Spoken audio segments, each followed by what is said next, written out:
মৃতদেহ যে ভিকটিম নাসিমা আক্তার, তিনি এই কবিরাজের সাথে নিয়মিত এই এলাকায় আসতেন দেখা করতে। এবং তার উদ্দেশ্য ছিল সে ওই কবিরাজ যে ছিলেন, মানে পরবর্তীতে আমরা তাকে গ্রেপ্তার করি, তার নাম হলো শামসুল হক। সেই কবিরাজ তাকে বিভিন্ন ধরনের প্রলোভন দিত, এবং কবিরাজ শুধু এই ভিকটিমকে না, আমরা যে তথ্য পেয়েছি, সে এরকম বিভিন্ন জনকে প্রলোভন দেখাইতো। প্রলোভনটা ছিল যে স্বর্ণের পুতুল বা স্বর্ণের কলসি। এটা হয়তো আপনারা অনেকেই জানেন, এরকম ঘটনা শুনেছেন, যে এই প্রলোভনের মাধ্যমে হয়তো অনেকে প্রলোভিত করে এবং বড় অঙ্কের টাকা পয়সা তারা প্রতারণার মাধ্যমে নিয়ে নেয়। তো এই আমাদের যে ভিকটিম, সেই ভিকটিমও সেই একইভাবে কবিরাজের কাছে আসতেন, এই শামসুল হকের কাছে, এবং শামসুল হক তাকে প্রলোভন দেখাইছিলেন যে স্বর্ণের কলসি দিবে।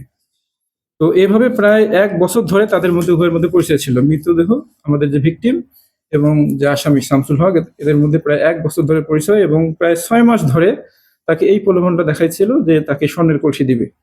এবং বিভিন্ন সময় তার কাছ থেকে, ভিকটিমের কাছ থেকে শামসুল হক অনেক অর্থ প্রতারণামূলকভাবে নিয়ে নেয় এই স্বর্ণের কলসির কথা বলে।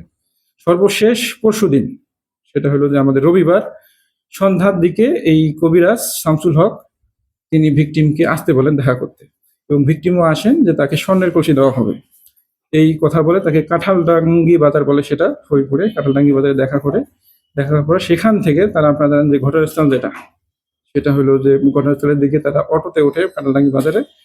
অটোতে ওঠার পর সেখানে কিছু দূর যাওয়ার পর, মানে পাকা রাস্তা যতটুকু আছে সেখান পর্যন্ত তারা নামে, ওই ভাতুরিয়াগামী যে রাস্তাটা আছে সেখানে নামে। নামার পর তারা ওই যে কাঁচা রাস্তা হেঁটে যায় কিছু দূর ওই ঘটনাস্থল যেখানে ছিল, সেখানে মহিলাটাকে রেখে, ভিকটিমকে রেখে, এই কবিরাজ বলে যে এই যে সামনে, সেটা মনে হয় তুষি তন্নি দিঘি, ওখানে একটা মাজার আছে। তো এই কবিরাজ বলে যে সেই মাজারে গিয়ে আমাদের ওখানে মানত করতে হবে। তো মহিলাটাকে, আমাদের ভিকটিমকে ওখানে রেখে সে মানত করতে যায়। সে মানত করে ওখানে আবার ব্যাক করে, প্রায় আধা ঘন্টা পর ব্যাক করে এসে মহিলাকে বলে যে মানত আমি করতে গেছিলাম, ওখানে যে জিনপুরি আছে তারা আজকে মানত করতে মানা করছে, এবং তারা বলছে আজকে এই স্বর্ণের কলস দেওয়া যাবে না, মানত করা যাবে না।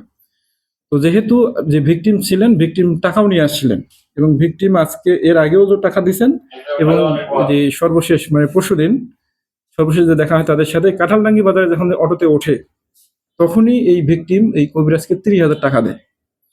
তো যখন টাকাও দিছে, এর আগেও টাকা দিছে, ভিকটিম আজকে বলছে যে আজকে আমাকে স্বর্ণের কলসি দিতেই হবে। আমি যদি স্বর্ণের কলসি আজকে বাসা নিয়ে না যাই, তাহলে আমাকে বাসায় ঢুকতে দেওয়া হবে না। এই কথা যখন বলছে, তখন এই কবিরাজ তাকে বলছে যে সে তো কবিরাজ বলতে কিন্তু মন্ত্রও পড়ে, মানে তান্ত্রিক টাইপের আর কি। সে করছে কি বন্দি বলে আর কি, ওই বন্দি করে রাখে, ওই যে দাগ দিয়ে ঘিরে রাখে তার পাশে, এবং ঘিরে রেখে মহিলা বৃত্তের মধ্যে মহিলাটাকে রাখে, আমাদের ভিকটিমকে রেখে মন্ত্র পড়া শুরু করে। মন্ত্র পড়তে পড়তে এক পর্যায়ে ওই যে আমরা যে আলামতটা পাইছি, যে রশি এবং দুই পাশে যে দুইটা লাঠি ছিল, কঞ্চি ছিল, সেই রশি তার গলায় ধরে একসময় পেঁচানোর পরপরই মহিলা পড়ে যায় হঠাৎ মাটিতে পড়ে গিয়ে ওই আমাদের যে কবিরাজ আসামি, সে নিশ্চিত হয় যে মহিলা মারা গেছে। এর এক পর্যায়ে সে যে আসামি, সে নিয়মিত সিগারেটও সেবন করে। তো সে ওখানেই সিগারেট ধরে, এবং সিগারেট ধরার পর যে ডিএসএলআর যে কাঠি, সেই কাঠি ওখানেই ফেলাই দেয় এই কাপড়ের উপরে, এবং সে সেখান থেকে চলে আসে। সে হয়তো আলামত নষ্ট করার জন্য এটা করে থাকতে পারে।